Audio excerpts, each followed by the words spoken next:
Assalamualaikum warahmatullahi wabarakatuh. Bismillahirrahmanirrahim. Nahmaduka ya ghafuru ya syakuru wa sholli wa sallim barik ala sayyidina Maulana Muhammadin wa ala alihi wa sahbihi asfa'in nama ba'du. Tapi monggo lah kita cerita-cerita Islam, cerita-cerita beragama yang rileks. Kita semua tadi seperti yang dikatakan Kak Densus pernah diswani Mas Sufyan Sauri, juga beliau pernah ngaji. Sebetulnya dalam banyak hal-hal yang keseharian itu lebih prinsip ketimbang ide kita tentang hal-hal besar. Saya beri contoh, Allah itu Tuhan yang maha kuasa, yang menguasai alam raya ini. Kadang-kadang menjelaskan dirinya itu hanya alladzi at'amahu min ju'. Saya ini Tuhan yang memberi makan kamu saat Anda lapar, saat kalian lapar.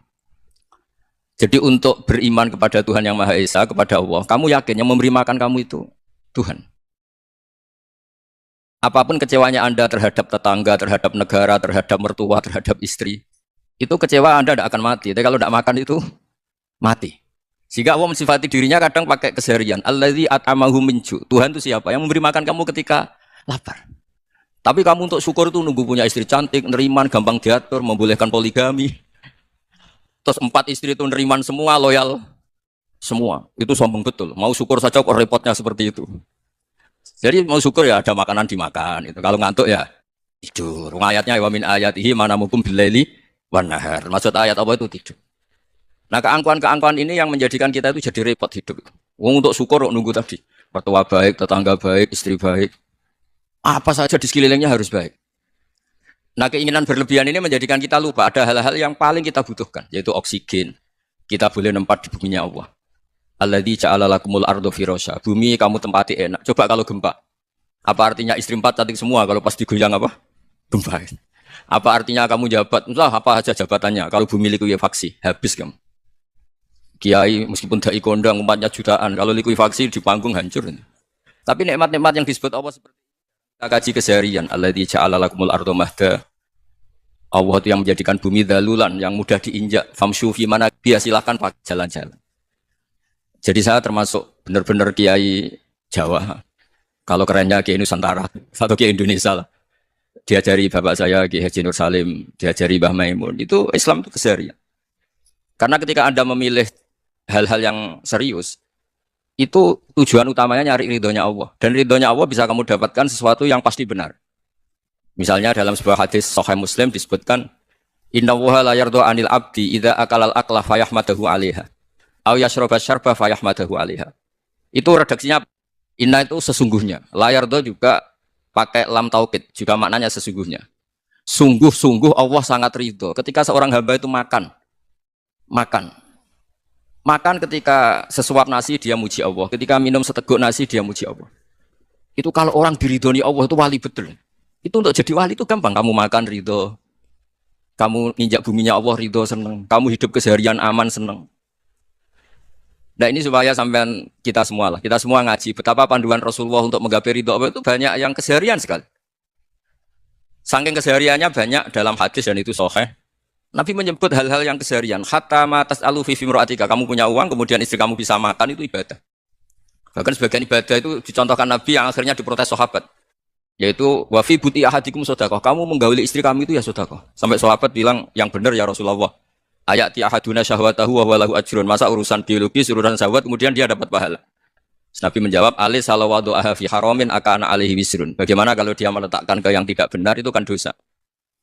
Nah, hal-hal seperti ini yang saya ingin teman-teman semua lah, semua. Saya juga agak ingin ngaji demi Anda juga agak ingin. Itu dosa sekali ngaji kok pesanan kelompok tertentu itu enggak boleh. Islam itu untuk semua. Jadi ya cuma karena di depan saya jenengan ya seakan-akan jenengan korbannya.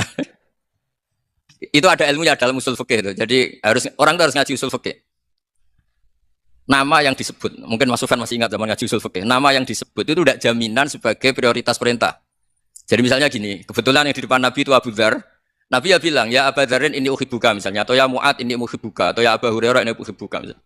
Banyaklah riwayat yang Nabi nyebut ya Aba Dzarin, ya Mu'ad, ya Aba Hurairah.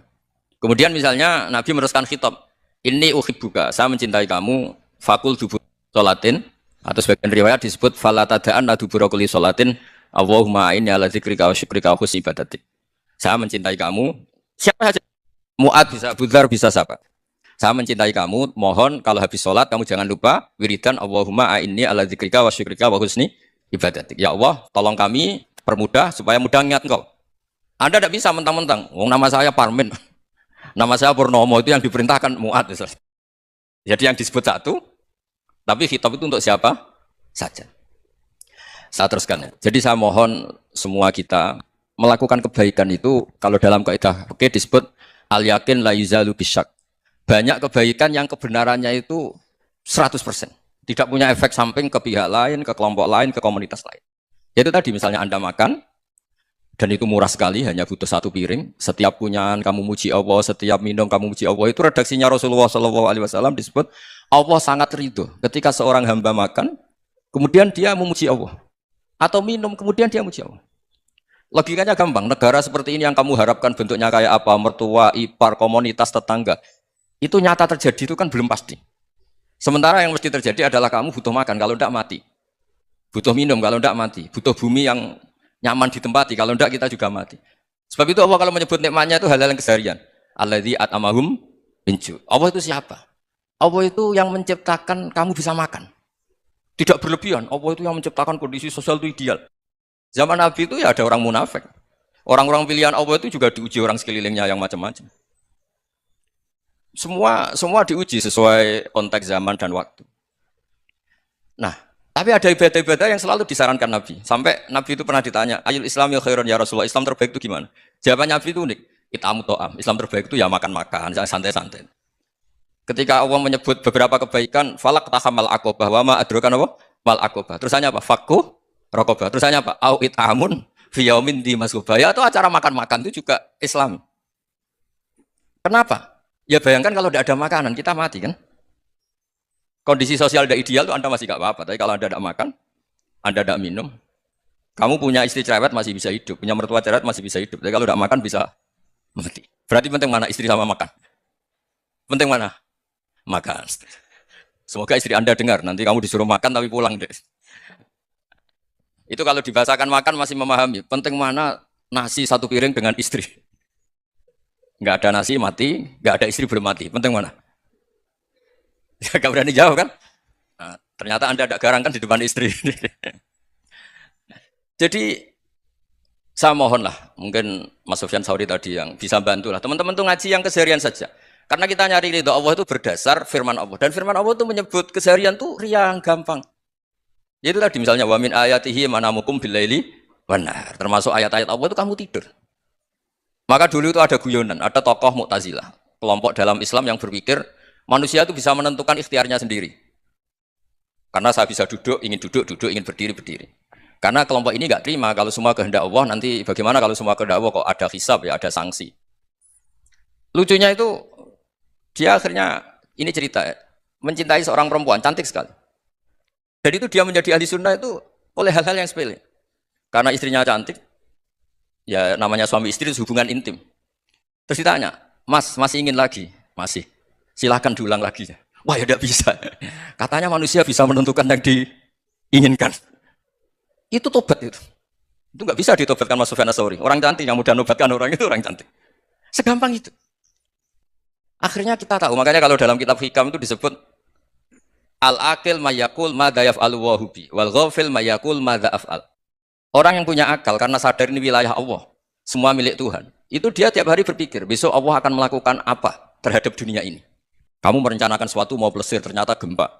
Mau wisata ke Rusia, ternyata perang. Kamu tidak pernah tahu apa yang akan terjadi besok. Wa ma tadri nafsum madza taksibu ghadan. Tapi Anda semua kita ini sering punya jadwal permanen. Makanya saya kalau diundang siapa saja, sana takdir.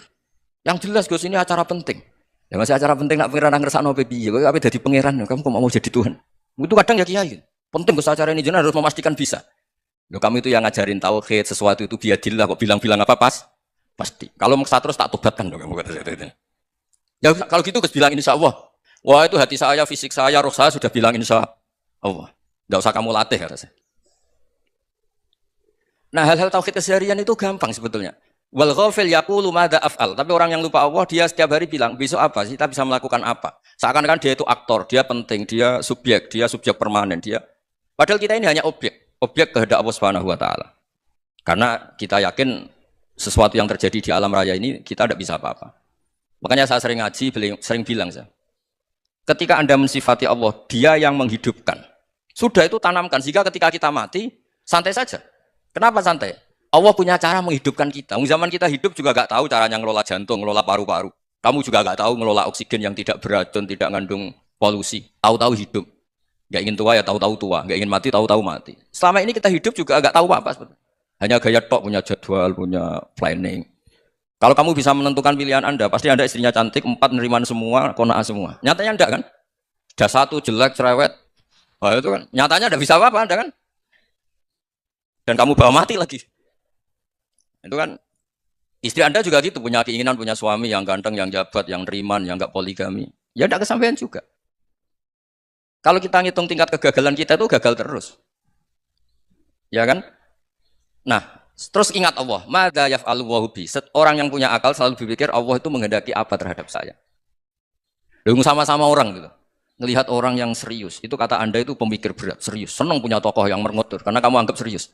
Tapi sebagian orang anggap orang yang serius itu wong merengut, wong masam, wong muka kok ditekuk. Jadi sama itu hati ya muqallibal qulub tsabit qalbi ala dini, karena kita enggak tahu cara berpikir kita tentang orang lain, tentang sekeliling kita.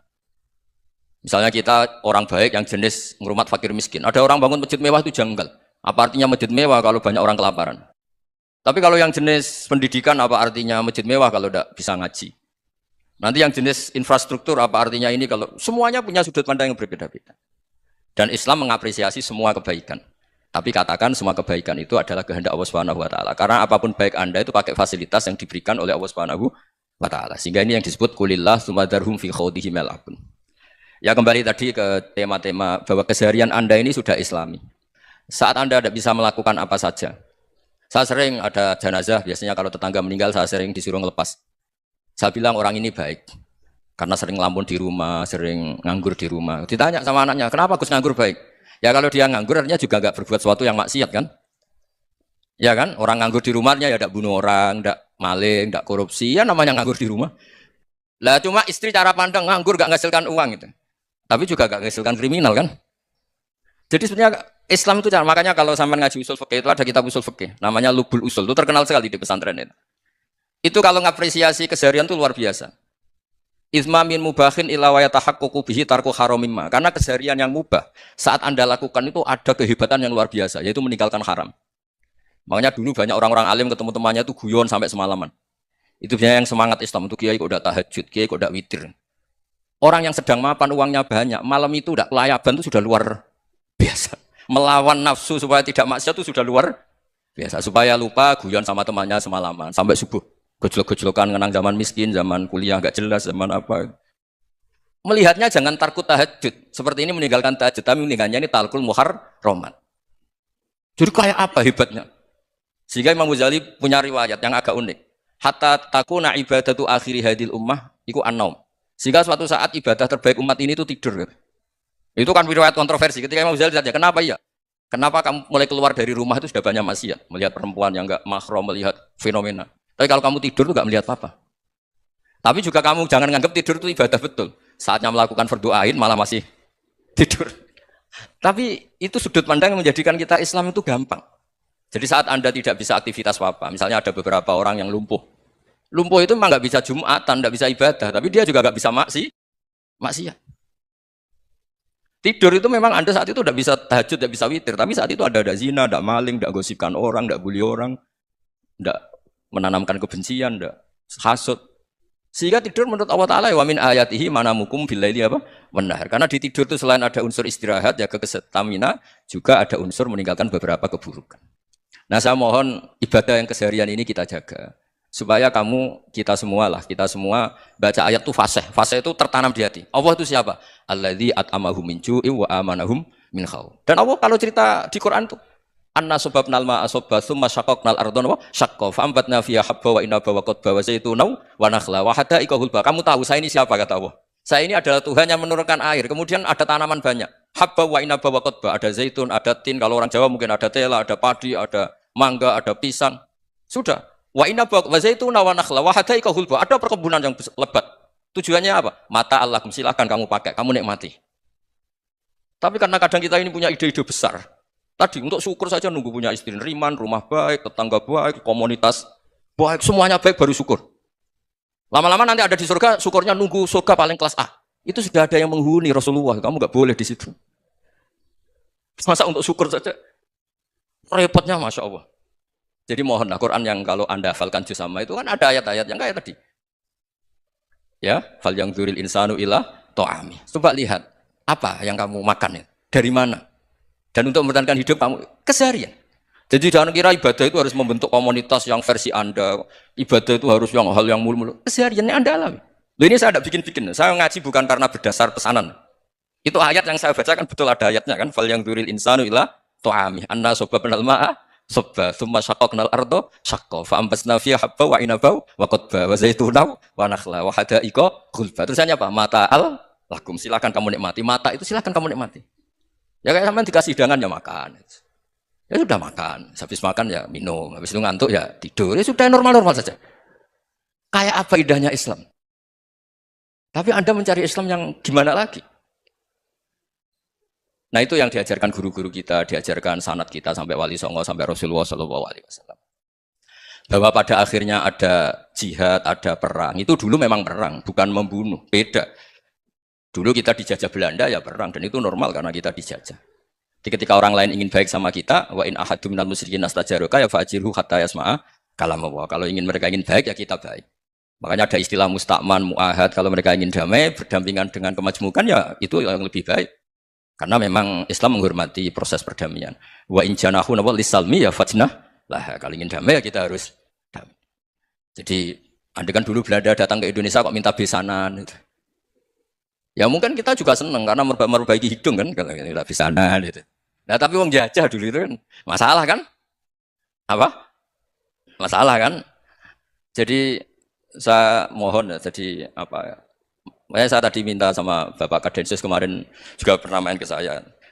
Jangan sering ketemu saya ini sudah uzlah, saya ini sudah mau daftar jadi resi. Saya itu kemarin di muktamar juga agak datang, acara di Jogja juga sudah. Karena memang keluarga saya dulu itu bahasa ya, bapaknya bapak saya itu nggak keluar rumah itu puluhan tahun, memang punya adat uzlah. Ya makanya ngaji saya ngaji aja yang gampang-gampang aja, yang nggak orderan, nggak pesenan ngaji aja yang gampang. Saya ikhlas, yakin betul saya ikhlas. Ikhlas itu menurut saya itu roh. Orang nggak ikhlas menurut saya itu orang aneh. Ikhlas itu gampang, sudah saya bilang. Kalau kamu yakin ilmu itu milik Allah, ngasihkan juga ikhlas itu milik Allah. Apa sih yang kamu punyai sehingga kamu udah ikhlas? Uang milik Allah, energi kita milik Allah, bumi milik Allah. Kemudian kamu merasa memiliki. Merasa memiliki itu kalau dalam ilmu tasawuf sudah kesalahan kan. Bagaimana Anda punya? Coba tahu-tahu tanah itu kok milik Anda. Karena saya beli, saya beli dari orang, dari Zaid. Padahal yang asli punya itu Allah. Apa benar kamu pernah beli sama Allah? Zaid ini pemilik nisbi, pemilik yang enggak sebenarnya kan. Ya enggak? Yang benar-benar pemilik itu Allah. Kok kamu ngerasa itu bumi kamu itu atas nama apa? Coba. Milik kan harus beli atau dikasih. Enggak semua kan? Nah, makanya itu famsu fi manakibiha. Dan Allah menyebutnya, sudah saya ini yang menciptakan bumi. Waladzi ja'ala lakumul arda dalulan. Dan Allah menyebutnya sederhana, famsu fi manakibiha. Silakan jalan-jalan. Terusannya apa? Wa kulu mirizki, silakan makan-makan. Jadi Islam itu yes. Ya, makanya kiai-kiai itu ada acara makan, sampai ada guyonan fi kulli makanin makan. Itu setiap tempat ya makan. Nggih ngoten guys, pokoknya sing gampang-gampang mawon nggih. Nggih Mas Sufyan nggih sing gampang-gampang mawon nggih. Assalamualaikum warahmatullahi wabarakatuh. Perasaan saya juga seluruh ulama di dunia. Saya ulang lagi, perasaan saya juga seluruh ulama di dunia. Bahwa Islam masuk itu macam-macam sebabnya.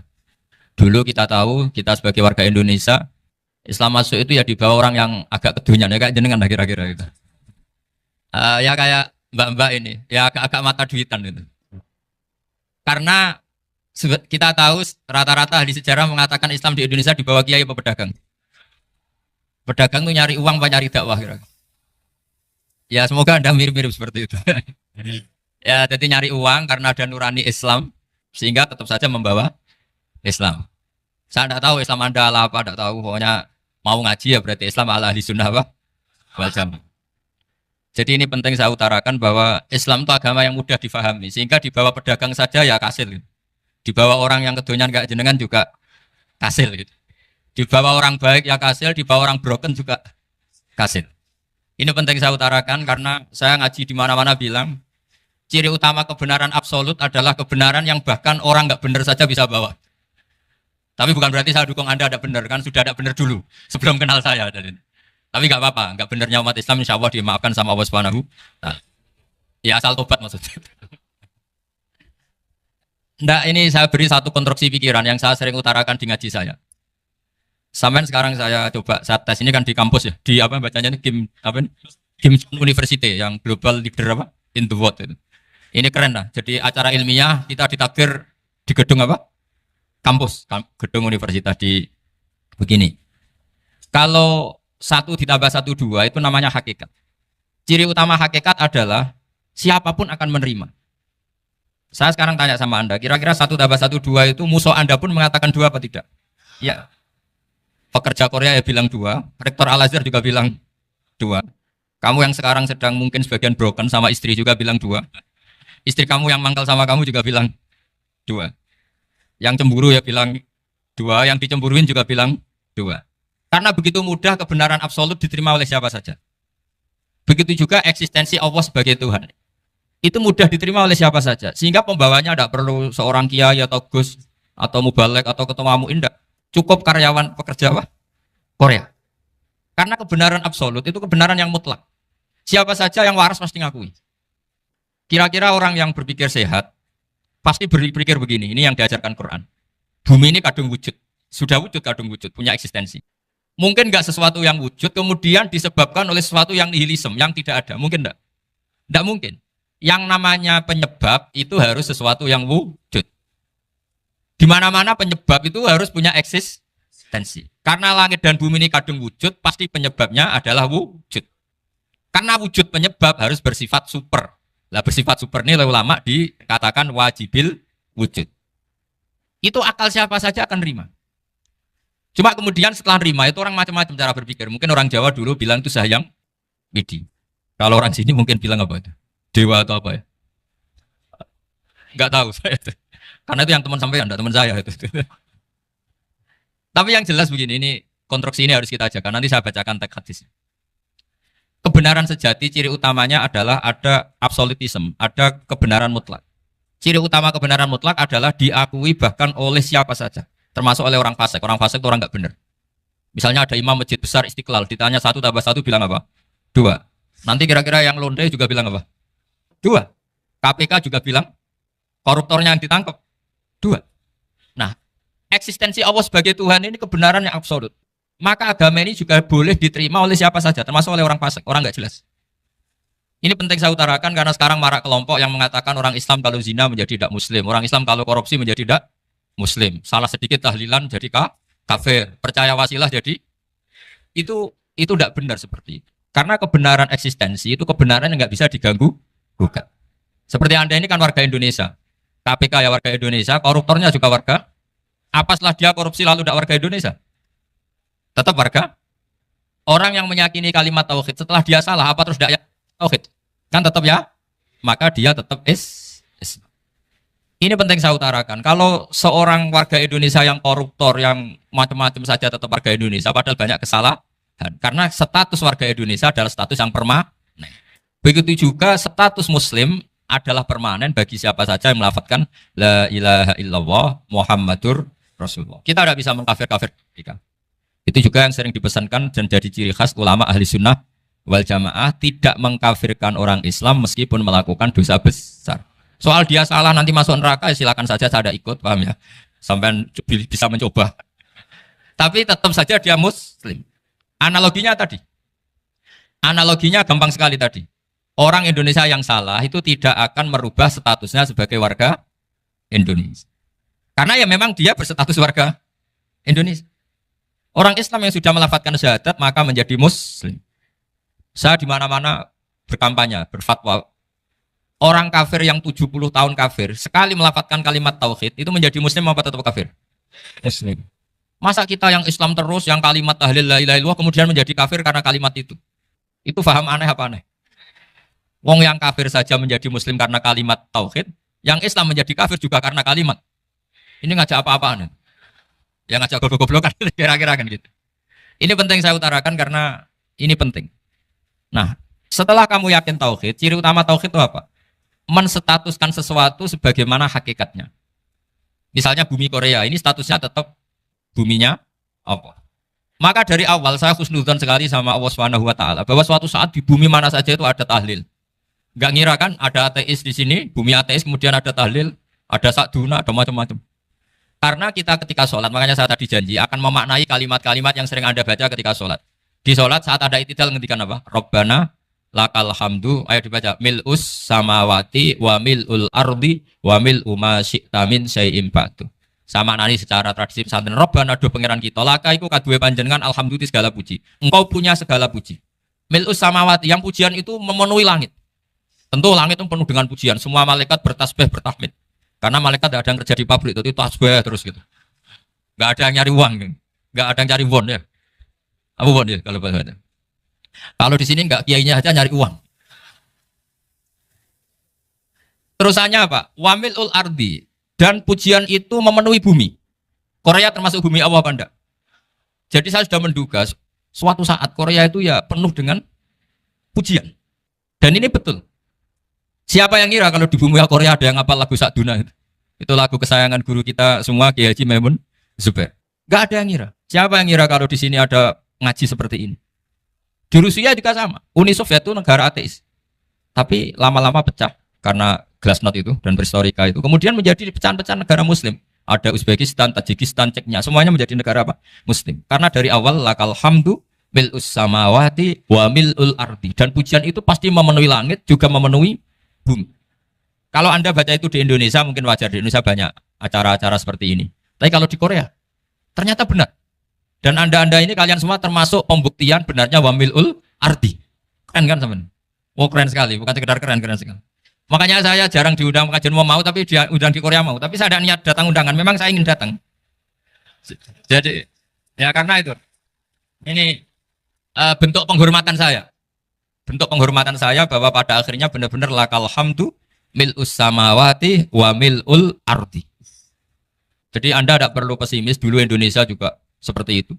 Banyak Buddha, Hindu, semacam ateisme. Kemudian berkatnya para ulama sekarang jadi negara yang mayoritas Muslim. Korea, barokahnya orang-orang kedonyan seperti ini banyak Islam itu. Enggak apa-apa. Karena sebagian agama Islam, sebagian sejarah ditulis di bawah pedagang-pedagang Gujarat. Kira-kira orang Gujarat ke Indonesia dulu yang namanya pedagang cari apa? Uang. Tapi namanya orang Islam, hatinya tetap adanya tauhid. Nyari uang ya tetap sambil dakwah. Kalau yang ke Korea langsung kiai mungkin tidak seramai ini Islam. Karena kalau kiai datang langsung dicurigai jadi misionaris, jadi ribet malah. Tapi kalau sampean nggak ada yang curiga, namanya pekerja ya pekerja saja nyari uang. Dan itu memang fakta. Cuma kadang ya sadar terus ya bagus lah seperti itu. Nggak apa-apa. Maksud saya ini saya memberi support, memberi tasjek bahwa Allah itu luar biasa. Jadi kalau ingin menyebarkan agamanya macam-macam. Kadang kiai tidak bisa mengislamkan orang, itu anak-anak mahasiswa pacaran, itu banyak yang pacarnya itu masuk Islam. Tapi sampean jangan bilang pacaran halal, ya tidak pernah halal. Tapi Allah kalau menghendaki memberi hidayah itu jalannya macam-macam. Ada yang lewat kerja, coba yang bayangkan ada tahlilan di Korea itu semua kiai tidak pernah bayangkan. Tapi setelah banyak pekerja di sini, kemudian mereka insaf atau sedang insaf, tidak tahu ini. Sampai kapan insafnya juga tidak tahu. Tapi yang jelas ini hebat. Ini apa? Hebat. Tahu-tahu ya seperti ini. Makanya iman saja Rabbana lakal hamdu mil'us samawati wa mil'ul ardi. Masih ditambahi wa mil'u ma syi'ta min syai'in ba'du. Karena Allah itu zat yang tidak terperikan, zat yang tidak terbatasi. Maka pujian di langit dan bumi ini masih kurang. Masih ada apa saja yang nanti akan dipenuhi oleh pujian kepada Allah Subhanahu wa ta'ala. Wa mil'u ma syi'ta min syai'in ba'du. Dan pujian kepada Engkau ya Allah akan memenuhi semua ruangan yang Engkau kehendaki. Mungkin suatu saat negara-negara yang sekarang yang paling minim Islam itu di Amerika Selatan. Kayak di Argentina dan sebagainya. Itu nanti suatu saat juga penuh dengan pujian. Karena tetap Rabbana lakal hamdu mil'us samawati wa mil'ul ardi wa mil'u ma syi'ta min syai'in ba'du. Saya di Jogja setiap akhir ngaji, saya ajarin wiridan. Mungkin wiridan ini tidak asing bagi jenengan karena sering saya baca. Subhanallah wa bihamdihi adada khalqihi wa ridho nafsihi wa zinata arsyihi wa midada kalimat. Bahwa kita memuji Allah itu adada khalqi, sesuai jumlah makhluk Allah. Semua makhluk Allah meskipun kelihatannya mengecewakan, ini semuanya memuji sama Allah Subhanahu wa taala. Meskipun kadang kita kecewa, kadang kita tidak cocok. Coba barokahnya Anda ini agak-agak kecewa gitu dengan Indonesia karena enggak menyediakan lapangan kerja untuk Anda. Tapi yang enggak kecewa-kecewa amat ya, agak-agak saja. Karena Anda tetap semua mencintai Indonesia. Gara-gara agak-agak kecewa cari negara lain. Akhirnya di Korea, ada yang di Jerman, ada di Inggris. Tapi bawaan pernah ngaji di musola, Islam ini ke bawah. Sehingga karena Islam ini ke bawah, tahu-tahu ada komunitas yang memikirkan Islam. Umumnya orang mikir Islam itu ya bikin masjid. Kalau di Korea unik, nyewa apa? Nyewa gedung untuk masjid. Itu kalau diceritakan di Indonesia aneh. Ini masjid sewaan. Masjid. Tapi kalau di sini lazim, karena kalau beli mahal ya cukup sewa. Saya tidak tahu kalau dalam terminologi agama tempat Anda sujud ini nanti jadi saksi di akhirat. Itu yang permanen apa yang sewaan tidak tahu.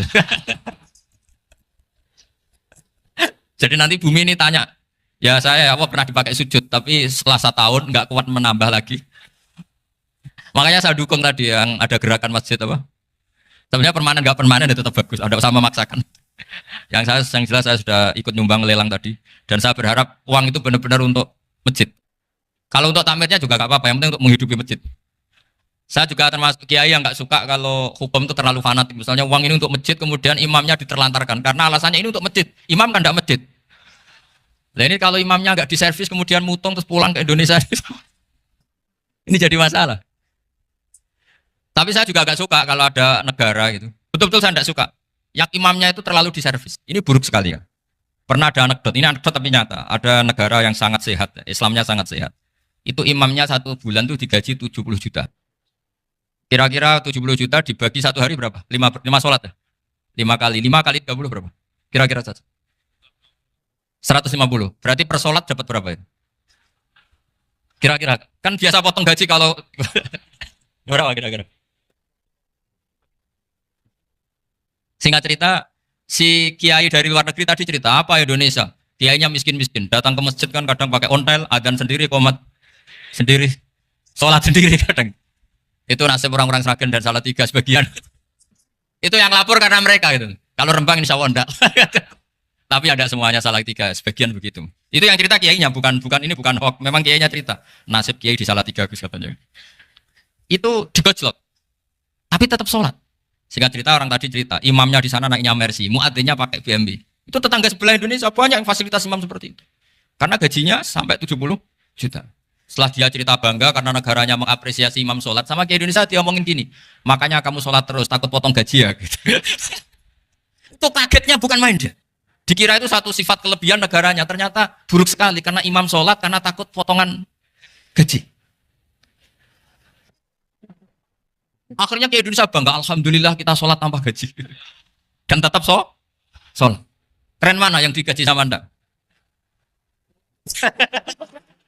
Ini yang di atas ini banyak calon imam. Tidak keren mana imam yang digaji sama Anda? Keren yang enggak. Tapi kalau pertanyaannya dibalik, keren mana jamaah yang peduli imamnya sama yang enggak peduli? Jadi jawabannya harus tetap seperti itu. Imamnya keren yang ikhlas. Tapi jamaahnya keren yang peduli imamnya. Jelas ini ya fatwa saya ya. Gimana? Imamnya baik yang ikhlas. Tapi jamaahnya baik yang peduli nasibnya. Tapi sekali imam dari awal gak ikhlas itu harus di-PHK. Itu bahaya bagi agama kalau awalnya sudah ada ikhlas. Karena nanti setelah habis subuh terus dihitung. Wong setahu saya sholat terus kok kenapa gajinya tinggal segini? Ya, setahu saya sholat terus kok gajinya tinggal segini. Terus nanti takmirnya bilang, kemarin duhur Pak Yai tidak ngimamin. Kemarin asar tidak ngimamin. Terus dihitung. Bisa enggak agama akan berjalan seperti itu? Enggak kan?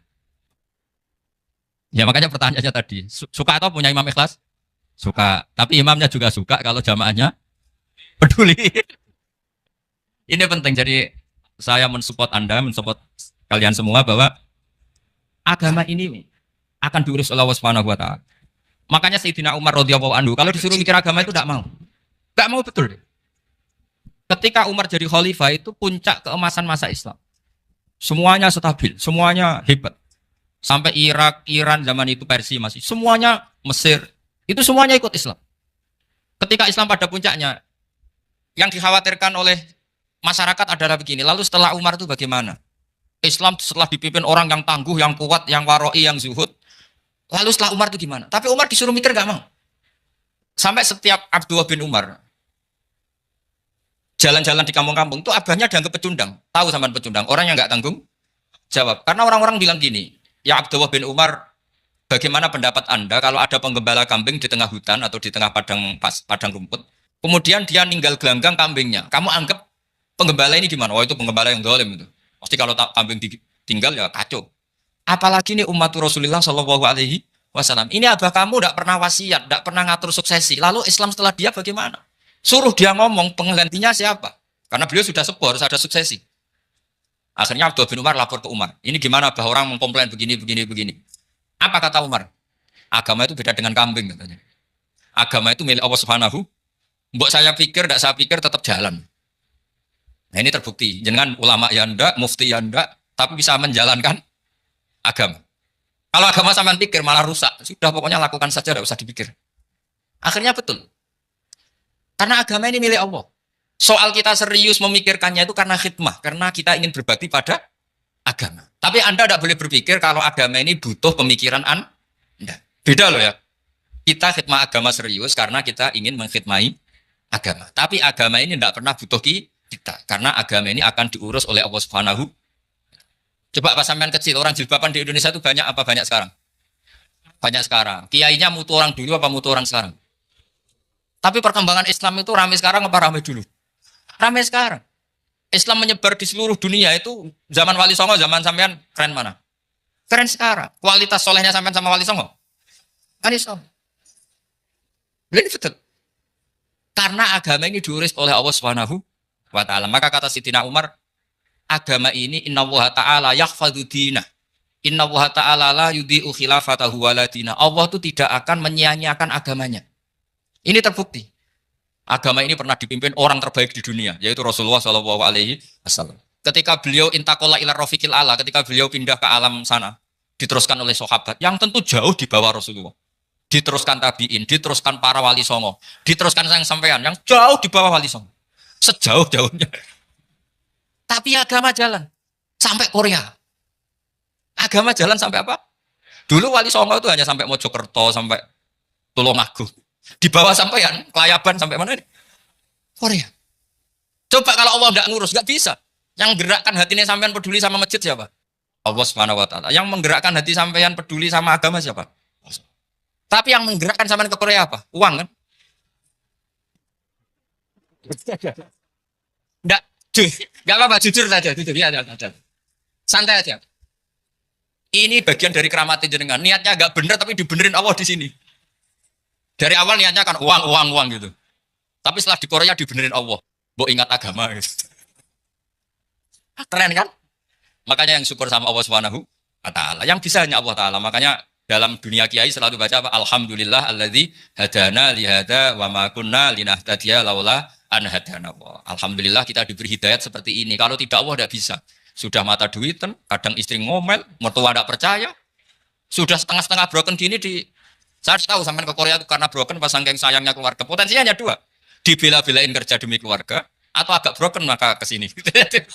Tapi apapun potensi itu tetap baik. Itu takdir sudah, itu takdir tidak usah dibicarakan. Semua itu apa? Karena orang kalau sedang rukun ya tidak mau tukaran, kalau sedang tukaran ya tidak mau rukun. Itu sudah semuanya takdir. Kata bapak saya dulu kalau ada orang mau jualan tanah, Pak Yai tanah saya mau saya jual. Ini gimana padahal ini tanah warisan. Kata bapak, nak waya adol ya adol. Memang ini saatnya jual ya jual saja. Nanti kalau kaya saatnya beli ya beli saja. Karena kalau sudah saatnya jual mau beli ya mungkin kan. Mau memang saatnya jual. Kalau sudah kaya kan nggak mungkin jual tanah. Saatnya beli. Maka semoga masalah di keluarga sampean ini masalah musiman. Maksudnya yang tukarannya ini musiman. Yang rukunnya permanen.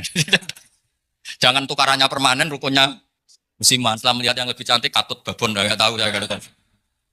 Nah ini semoga katut masjid ini bagian dari kafaroh sampean itu. Jadi kafaroh kesalahan-kesalahan di sampean. Ini penting saya utarakan karena agama itu beda. Agama ini diurus oleh Allah Subhanahu. Jadi kita mengerahkan pemikiran itu bukan karena kita akan menyelamatkan agama ini, tidak. Agama ini diselamatkan oleh Allah Subhanahu wa ta'ala. Coba kayak apa Uni Soviet kuatnya itu. Mengkooptasi supaya orang semuanya ateis, semuanya komunis. Itu 100 tahun Uni Soviet begitu. Tapi orang-orang Uzbek, Ceknya, Tajikistan tetap mengajari anak-anaknya tauhid. Itu ada yang cerita itu sampai mengajarkan tauhid itu di bawah tanah, di basement. Tapi Allah menghendaki Rusia itu Uni Soviet jatuh. Ketika jatuh, negara-negara ini langsung menjadi negara Islam, yaitu Uzbek, Tajikistan, Ceknya. Mungkin nggak mereka langsung menjadi negara Islam, andai kan saat menjadi Uni Soviet benar-benar menjadi ateis. Nggak mungkin kan? Karena saat dikooptasi Uni Soviet, akidah mereka tetap tauhid, cuma nggak berani muncul. Artinya apa? Uni Soviet nggak bisa menghabisi Islam. Kurang kerennya Uni Soviet zaman itu. Bisa nggak menghabisi Islam. Tidak bisa. Donald Trump dulu termasuk Islamfobia, tapi setelah dia anti Islam malah orang Amerika demo supaya memperhatikan Islam. Nggak bisa. Makanya Korea pun nggak bisa menghabisi Islam. Kalau sampean menghabisi Islam sendiri bisa, karena terus gak mau sholat, gak mau zakat itu sampai, tapi sampean toh yang Islamnya habis, Islam tetap baik-baik saja. Makanya ini penting saya utarakan supaya kamu pede bahwa agama ini pernah dibawa orang yang pedagang. Ya soal ada sebagian pendakwah yang ikhlas ya banyak, tapi sejarah yang gampang kita lihat adalah Islam itu dibawa oleh apa? Pedagang Gujarat, pedagang India. Nggak apa-apa, sejarah itu meskipun sebagian menentang nggak apa-apa, tapi sejarah itu tetap ada. Pasti sebagiannya memang seperti itu, dan itu tidak masalah. Saya ulang lagi, itu tidak masalah. Coba dulu pemain bola kalau di Inggris itu kalau mau sholat susahnya bukan main. Apalagi kalau mau puasa. Kalau di sini kerja puasa katanya mati lu kalau apa? Puasa. Kalau mau sholat katanya dicari mana ini berhalanya kok. Kata orang-orang ateis kan gitu, dicarikan patungnya. Kali ini sholat tuh gak ada patungnya, ini gimana ini. Ya ngalamin gitu. Tapi Allah Maha Kuasa. Banyak investor mana itu, Dubai atau Qatar, yang tertarik investasi di dunia bola. Kayak Sulaiman Al-Fahim, makanya beli Manchester City. Itu sekarang pelatihnya negara orang sholat gak berani, bahkan di tengah stadion dibangunkan masjid. Kalau sampai daftar jadi muadzin bisa. Apa nyanyi Sakduna di sana juga bisa. Dulu Aljazair bencinya bukan main. Apa Perancis sama orang Islam itu bencinya bukan main. Barokahnya Zidane pemain bola dan juara dunia, terus Zidane turunan Aljazair. Akhirnya orang Perancis itu mencintai Islam, itu barokahnya sepak bola. Allah punya sekian cara untuk mengenalkan Islam. Di Perancis dikenalkan lewat pemain sepak bola.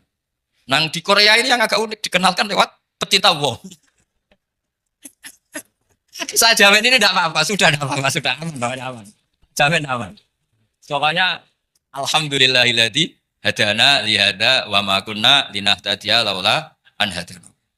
Karena agama ini dibawa oleh Allah Subhanahu wa taala, yang menjaga juga Allah Subhanahu wa taala. Sama tidak usah khawatir. Kalau ada kelompok tertentu yang mengkhawatirkan Islam, sekarang Islam bahaya gini-gini, itu kurang roja, itu kurang optimis itu. Harapannya sama Allah tipis, harus ngaji lagi. Agama ini limangka nayarjuwa hawal yaumal akhir. Agama ini bagi yang terus-menerus berpengharapan kepada Allah Subhanahu wa taala. Agama ini limangka nayarjuwa, coba bahasa Arabnya roja yarju rojaan. Maknanya harapan. Jadi agama ini bagi yang selalu berpengharapan, bukan yang pesimis, bukan yang hati kecil, apalagi yang tukang putus asa. Coba agama ini begitu luar biasa, dibawa orang yang macam-macam. Tadi di Perancis dibawa oleh pemain apa? Bola. Ada masjid di Inggris itu ya dibawa mahasiswa-mahasiswa itu yang dulu sebagian yang nggak pernah ngaji, setelah di Inggris bikin komunitas pengajian. Di Korea dibawa itu di pecinta apa?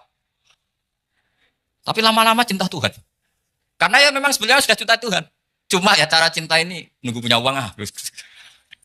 Ya sudah, alhamdulillah seperti ini sudah luar biasa sudah. Insya Allah diterima oleh Allah Subhanahu wa taala.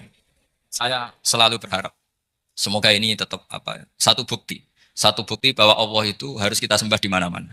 Karena tadi Allah akan selalu apa? Rabbana lakal hamdu mil'us samawati wa mil'ul ardi wa mil'u ma syi'ta min syai'in ba'du. Bahwa pujian kepada Allah akan selalu memenuhi langit dan memenuhi bumi. Bumi Korea termasuk buminya Allah. Makanya pegangan yang saya minta sama pengurus untuk di-share adalah apa?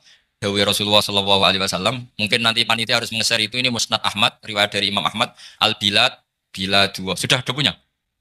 Nanti di-share ya, yang itu. Al-Biladu, Biladua. Bahwa negara hakikatnya adalah negara Allah. Wal ibad, ibadua. Semua hamba hakikatnya adalah hamba. Di hadis itu, fahai suma asobta khairan fa'akim. Kapan saja kamu menemukan kebaikan di tempat Anda berdomisili, fa'akim. Kamu nggak apa-apa di sini.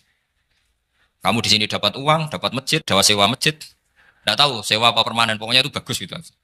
Buminya dirayu, bumi meskipun ini nggak permanen, tapi tetap jadi saksi loh ya.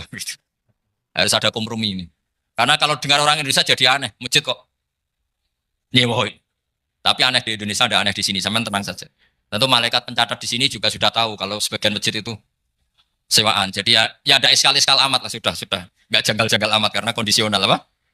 Jadi saya nanti minta panitia supaya meng-share tadi hadis riwayat siapa Imam Ahmad bin Hambal yang diriwayatkan oleh salah satu minal asroh al-mubasyarina bil jannah, yaitu Zubair bin Awam.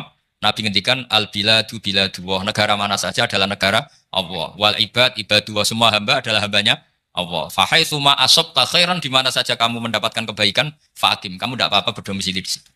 Ya saya mohon ini penting sekali. Pokoknya saya mohon kalimat tauhid ini dijaga. Karena kalimat tauhid ini kata semua ulama, kasyajaratin thayyibatin asluha tsabitu wa faruha Sama. Dan kalimat tauhid ini pasti tu'ti ukulaha kullahinim bi'idni rabbiha. Kalimat tauhid yang dibawa umat Islam seluruh dunia. Meskipun dia orang fasik, orang nggak benar, tetap tu'ti ukulaha kullahinim bi'idni rabbiha. Kalimat ini akan membawa berkah bagi orang yang dihinggapi atau didomisili umat Islam. Coba sebagian nanti orang Korea menjadi muslim itu karena di sini ada komunitas pekerja muslim kemudian menyisakan asarul Islam. Apa? Jejak-jejak apa? Islam. Enggak apa-apa. Pasti kalimat ini tu'ti ukulaha kullahinim bi'idni rabbiha.